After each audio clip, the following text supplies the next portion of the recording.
But it's time to talk about pain with some really, really wonderful humans who I'm now going to welcome up. We've got Sonia, who's going to moderate the panel. You may remember her as a former Creative Mornings speaker. She did folklore a couple years ago, really amazing.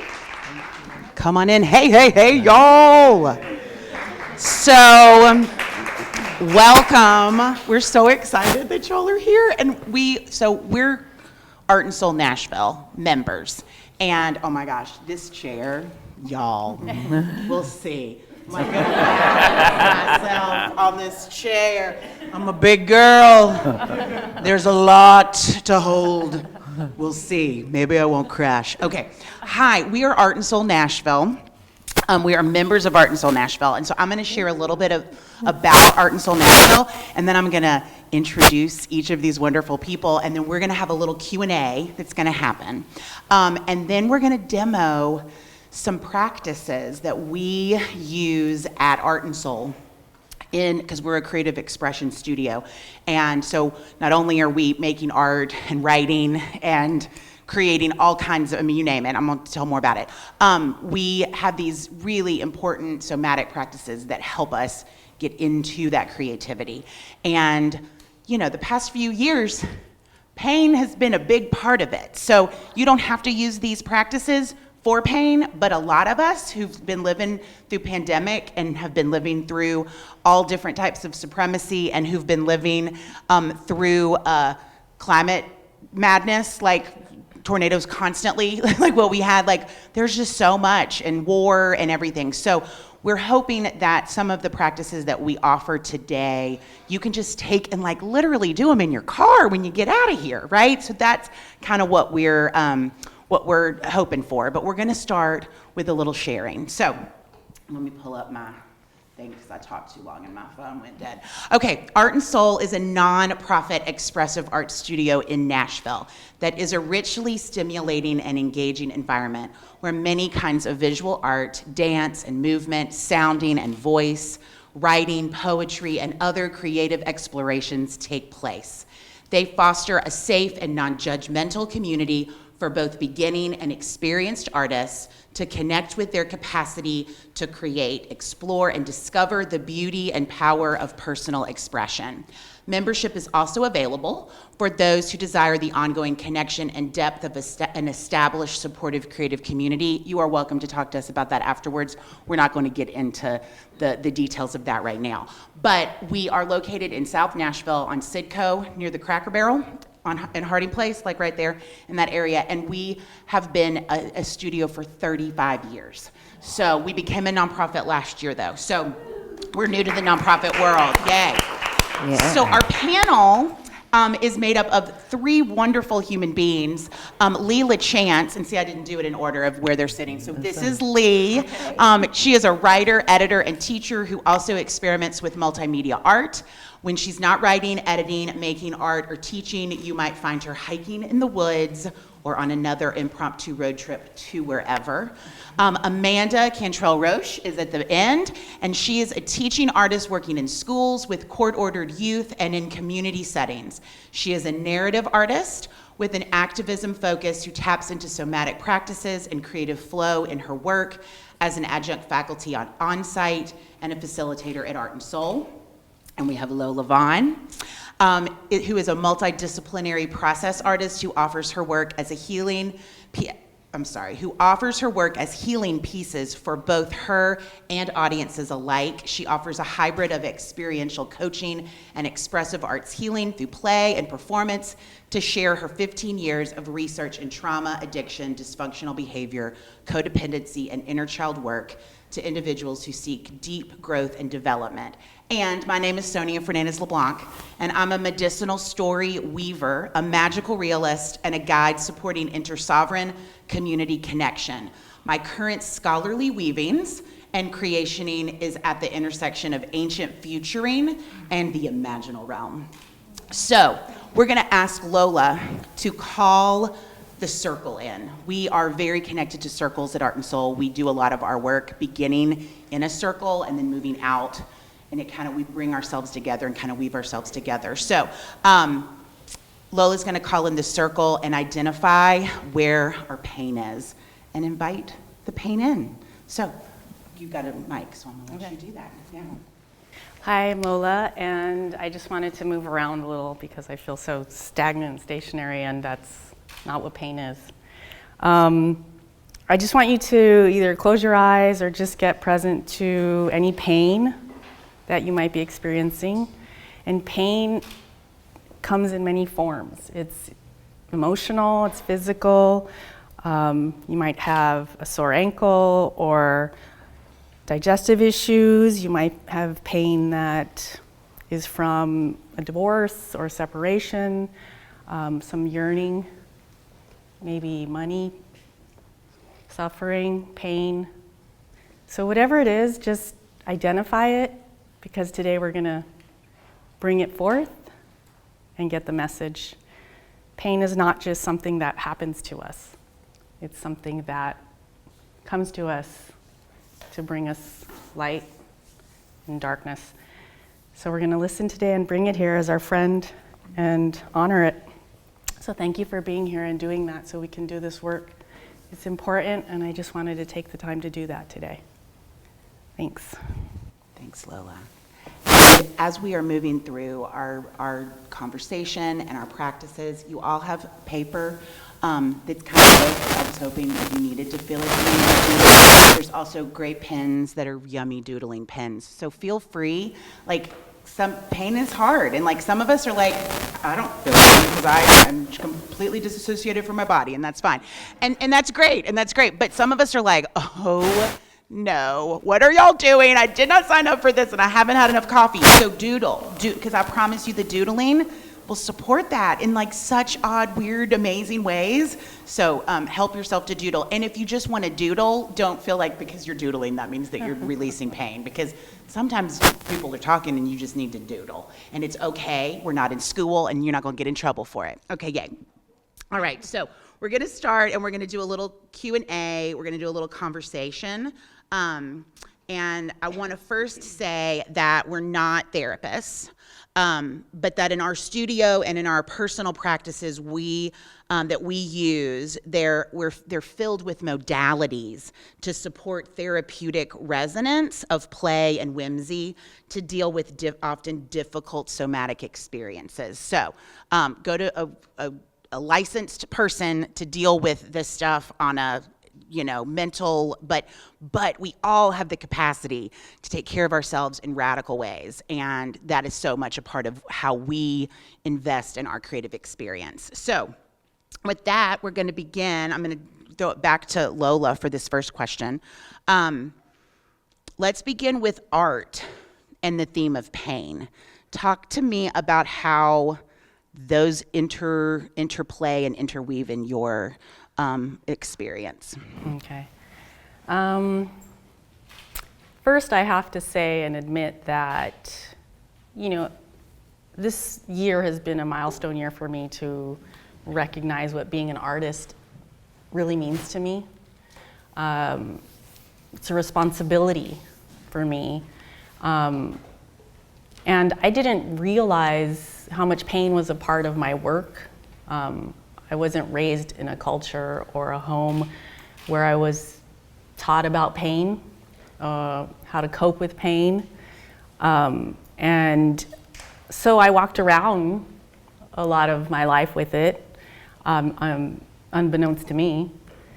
And it wasn't until I had my own family and my own children that I really started to feel the levity of it. And when the pandemic came, it brought me this overwhelm that I had never experienced. And it was full of pain. And the magic was I started to yearn for paint tubes and paint tubes and colors and tools to extend my body. As a multidisciplinary artist, I've been a filmmaker and I've done performance and used my body. But I couldn't find the words to describe what I was feeling in the responsibility of caring for a family through a world crisis. And I still didn't know it was pain. So as I started to develop a relationship with the colors that represented emotion, which I didn't know at the time, and the brushes that represented anxiety and panic, and being drawn to a certain one with a flat edge or whatever that was, that felt a certain way, the rubber and the plastic and how it came together. All these things were expressions of this pain I was feeling and this confusion. And so the paintings were just the byproduct of experiencing those things and allowing them to come up. I painted probably 200 paintings in the pandemic in those 2 years. And thank you, Goddess, for that expression and that freedom to do that. My family just took it on and said, oh, that's what Mom does now, right? But it was only a year later at Art and Soul that I started to realize my body is telling me, my pain is calling me to outreach.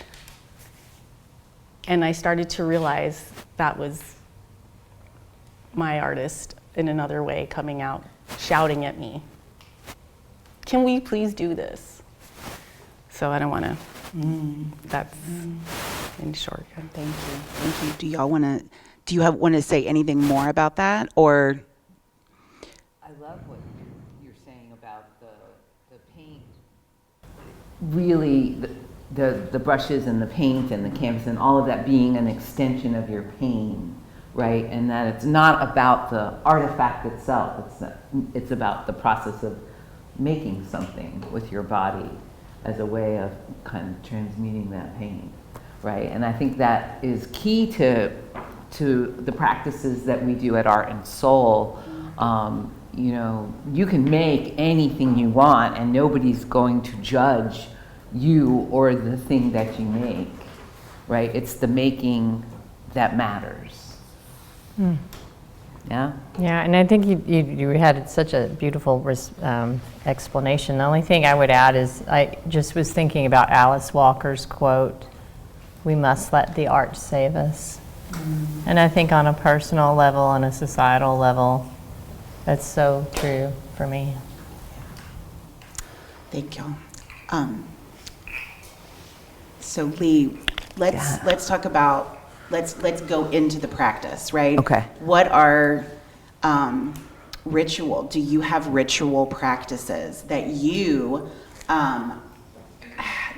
call upon when using creative expression to work through pain and trauma? Tell me about that. So I think I actually have my work at Art and Soul to kind of thank for making that part of what I do and recognizing the importance of having ritual practices. So I'm a writer by training, but because of a traumatic illness, you can't tell by looking at me, but I have stage 4 metastatic lung cancer. And to put it in the words of my radiation oncologist, I am a medical miracle. Because I was able to get some traction with a clinical trial targeted therapy, which is why, I've been alive since 2017 when I really shouldn't have been. But it took that for me to kind of recognize that I needed to do something to address not just the bodily pain that you get. Like, everybody's pain matters and is different and is unique to them, right? But you get the bodily pain stuff that goes along with having a grave illness and its treatment, like brain radiation is not fun, right? But we can laugh about that. It's okay. It's not. I make lots of cancer jokes. If you're offended, I'm sorry. But I just do. And it's just not. It's not fun. I burst out laughing in the chemo suite one time, like an uncontrollable laughter, because one of the drugs, not the chemo drug, but like I don't know, an antihistamine of some kind, the nurse had to read me all the instructions, and it said one of the things that it could induce was inappropriate happiness. So I couldn't stop laughing the whole time I'm in the chemo suite, and people are giving me the stink eye, like, you're getting chemo, why are you laughing so hard? So I'm that cancer patient. Anyway, so I had all this bodily pain to deal with, but I also invested as part of my journey in a cancer community. I have a very rare cancer. Only 1% of people who have lung cancer, and that, by the way, I don't smoke, have this type of cancer. First time in my life I was ever in the 1%. So I invested in this community, and our cancer is called ROS1. If anybody's ever heard of it, that would be amazing, because most doctors don't even know what it is. And so I invested in this community, and we're limited in terms of our treatment options. And sometimes they work for people, and sometimes they don't. And so I get to witness all these people who are my peers maybe not doing so well, often dying. So there's not a week that goes by in my community, which is mostly an online community, where there isn't the notice of somebody's death or that the disease has recurred, right? And you're just sort of waiting for the other shoe to drop for when your treatment stops working. So you're walking around with grief, and grief is right here all the time. And you just start to see, I feel like I have a hand on my face, right? And so it kind of takes this life that you think that you had, which was the life of a successful academic and freelance writer, somebody who, counseled students and went to conferences and presented papers and, taught writing and could remember words. Oh my God. Like, I forgot my words. Brain radiation will do that to you. Chemo will do that to you, right? And, oh my gosh, I can't feel my fingers anymore. Neuropathy, right? And these things start to happen to your body and your mind, and you start to think, I'm falling apart. I'm in pieces. Fast forward, I get myself to Art and Soul. Somehow, after pandemic, they're sort of just coming back, and I had been watching them add their classes in person, and I thought, I need some people. I need to do something that doesn't relate to words. Even though I knew they offered writing classes, I had no words anymore. And so I started, we'll talk more about this class, but there's a class called Creative Art and Discovery Practice that is very focused on just creative processes. That's where I met Lola. And that class proved to kind of do exactly what Lola described, sort of extend the pain into what you were making, right? But then I found myself drawn to another class, and it made perfect sense. Since I was in pieces, why not make art from something that's in pieces? And I started doing the soul collage class with Leslie Patterson Marks. Some of you may know her. She's a wonderful teacher and book artist and printmaking teacher, and she teaches at the Sewing Training Academy. Like, she's a multi-talented artist here in town, and she teaches a soul collage class, which is an intuitive process of making collage. So we were making these cards together, we make them kind of quickly. You just find images that resonate with you, and a background that kind of resonates with you. And you make these, there's 4x6, they're these tiny little cards, right? They're not big canvases. The class meets once a month for a couple of hours on a Wednesday night. And I make 2 or 3 cards a class. But I'm there every month. Because it's ritual. Yeah. And I do make these at home as well, but most of my work has been done in just that 2-hour window. It's like going to church, except better. I'm telling you. Yeah. Thank you. I love that. And we'll have afterwards, we'll have some of our art Yeah, I out. have cards and over there on a table if anybody wants to see them up more closely. And our website of Art and Soul has information about all the things. And you make these just for yourself. These are not, they're not to put on exhibition, they're not for sale, they're not to reproduce. This is just about is you. for you. This is for you. Yeah. You make this for you. Thank you, Lee. I appreciate it. So, Amanda, we're going to move into more of our art and how it. So, can you share about a moment? Real briefly, I will, because I want this. We really want to get to the interactive part of this, and I realize we're close on time now. In March 2020, I was in residence at 2 elementary schools. I'm a teaching artist, Warner Arts Magnet, just down the street, and Robert Churchwell in North Nashville. And the tornado came. It really hit the school, one of the schools I was in, heavily, and destroyed homes of some of the students. The school was basically unusable. This was right before the pandemic shutdowns too. A lot of our students were displaced. It was a Title I school. I was also really thinking what this would mean for the future of North Nashville in terms of gentrification, with all these houses destroyed and people not able to rebuild them. And I was in creative arts discovery and practice, thank goodness, at that time. And this is just more my process art. Like, I just, like, after moving, after sounding, after meditation, I got some broken glass, wood, big paper, like a clip there, and just kind of put those together. And then I just I needed to get my body in it. And I just got some used paint that we keep, that's almost throwaway paint, and glass, and just like, this is not art that I would put in a gallery. It was just for me processing some pain. The next slide, I'll just super briefly, was more of my actual art for performance. I'm a choreographer. This was a dance called Titrate, and it was all about kind of the climate crisis and our mental health. How do we address it, but how do we tend to our mental health? And in creating it, I spent 2 weeks at a artist retreat, and I went in a little infinity symbol: climate crisis, self-resourcing. Climate crisis, self-resourcing. Feeling it in my body, resourcing myself, and the choreography ended up being that way. This was the climate crisis part, feeling it, and then also the resource. And I will say, I kind of went into some depression after that, so it's not something I would recommend. But yeah, that came to fruition as a piece of choreography.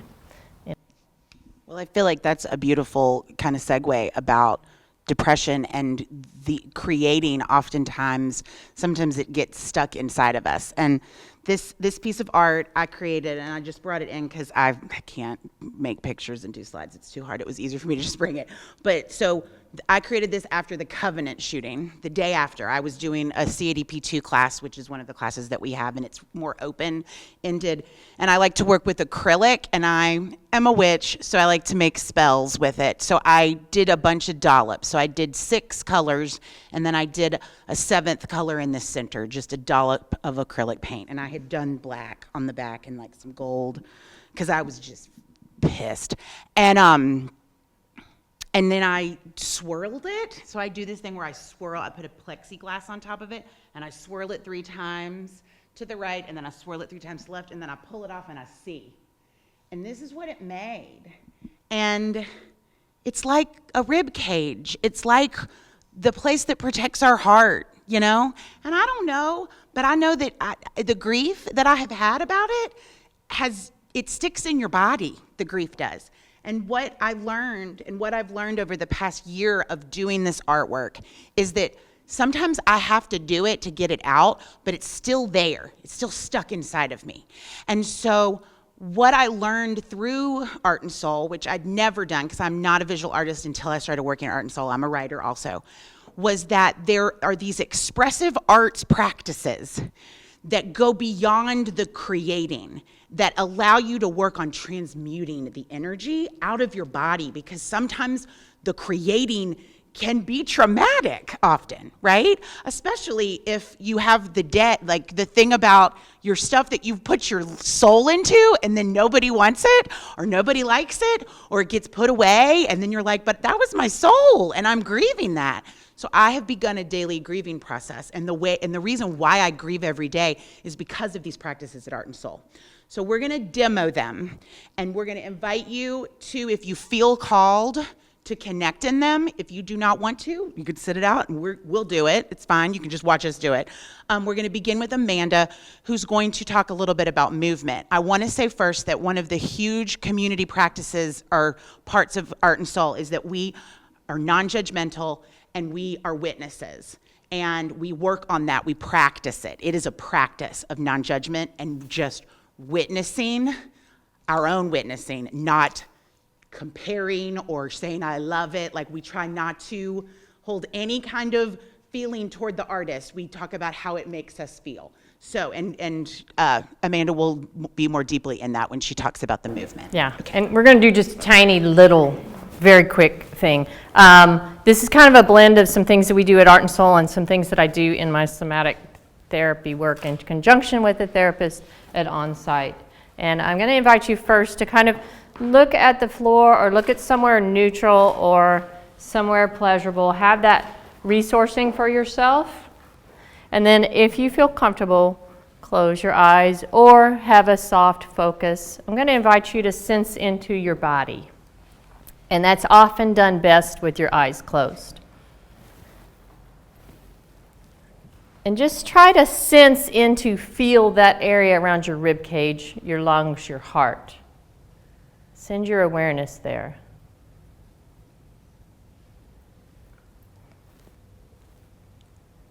We're noticing with curiosity and non-judgment.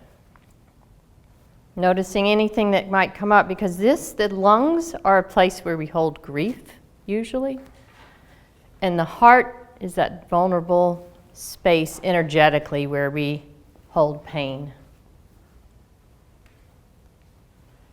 Just notice if any colors or shapes or movement comes up. Whether or not you know the colors of the chakra, whatever is coming up for you, it might be patterns. You don't need to understand it. And if we had a lot of time and we were in an Art and Soul, we might spend some time in this space, start moving from it, and then just see what wants to come to the page or the canvas or a sculpture. But for right now, I'm going to invite you to, if you have any kind of anxiety, pain, or anything, I'm going to invite you, if you want to, or if you don't want to, you can just watch me with your eyes open gently. Just invite a little shaking movement there in your rib cage. This is a somatic practice that actually can loosen some pain. We're not going to go deep into it because it can really loosen trauma too, okay? But just this kind of movement. Now, if we were at Art and Soul, we might be just kind of doing like movement to songs. I'm going to show you something that I'm not going to invite you to do. And Jason, I apologize if this messes up my mic. So you can open your eyes if you want. This is a shaking practice. Feel free to shake it if you want. And I'm just kind of visualizing this kind of black mark on my right side.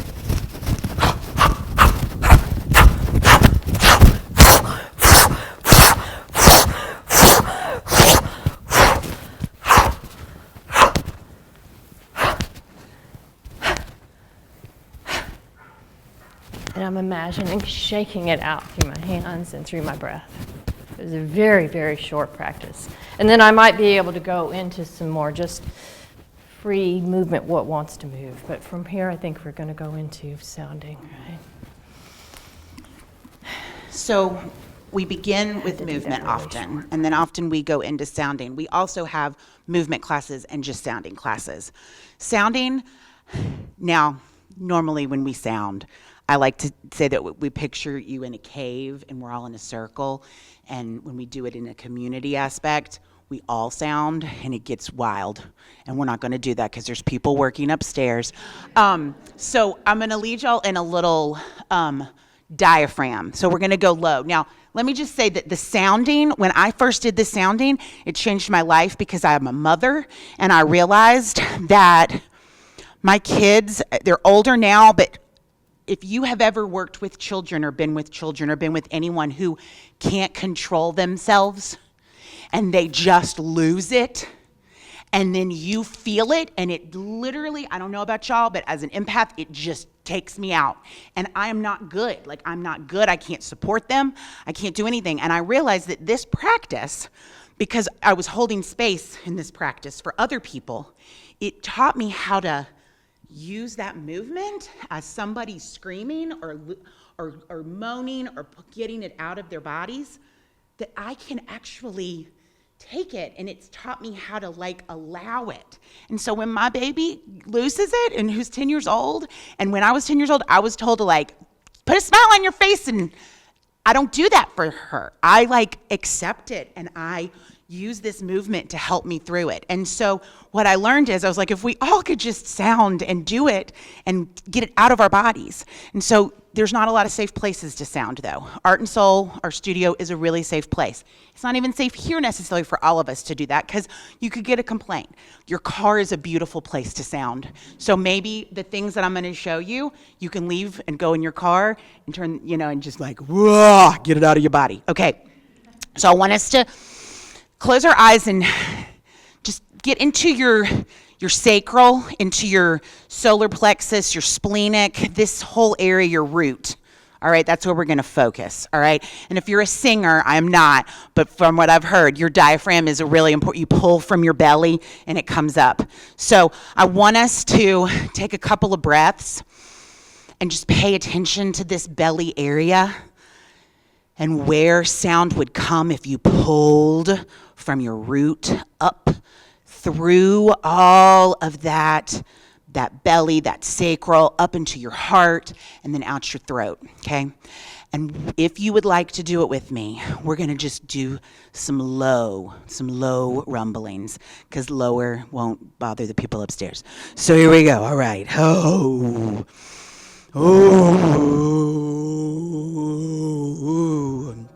Whoa. Oh, and it's okay if you lose your breath and you sound funny. That's fine. Just get it, like find it again. Oh.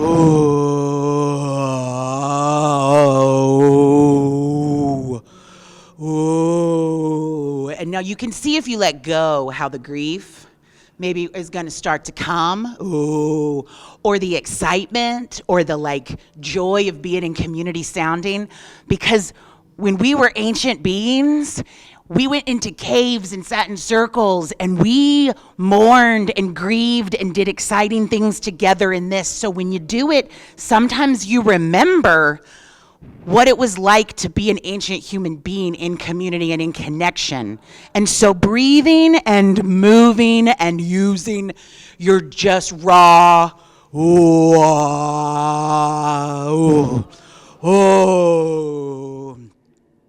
And if you're feeling something and you're in your car when you leave here, you can go higher. You can, right? You can do that. And you can get it out of your body, because if it's living in your body, it's going to be traumatic. And at the end, y'all, once you've done it, once you've breathed and you've transmute it. It's the way, if you ever seen a possum who almost gets hit and they drop dead, and then they sit there until they're safe, and then they get up and then they go. Because we're all possums, right? Like, we're all animals. And we can actually do that. And there's something about beginning your art with these rituals of moving and sounding and being quiet. So let's get real quiet. And staying with our breath and rooting. Imagine that your feet are rooting into the earth and our root systems. And even if you're alone in your studio, your roots go deep and they spread out and they connect with your community and they connect and they honor one another. And then you can stay with your breath, and you see that even your breath is a cycle and a ritual. We're all doing ritual by just breathing. And then oftentimes in those quiet spaces, that's where the creativity flows out, and we can capture it. And then in our community, we capture it without judgment, without expectation. It just comes to us because we need it to exist outside of ourselves.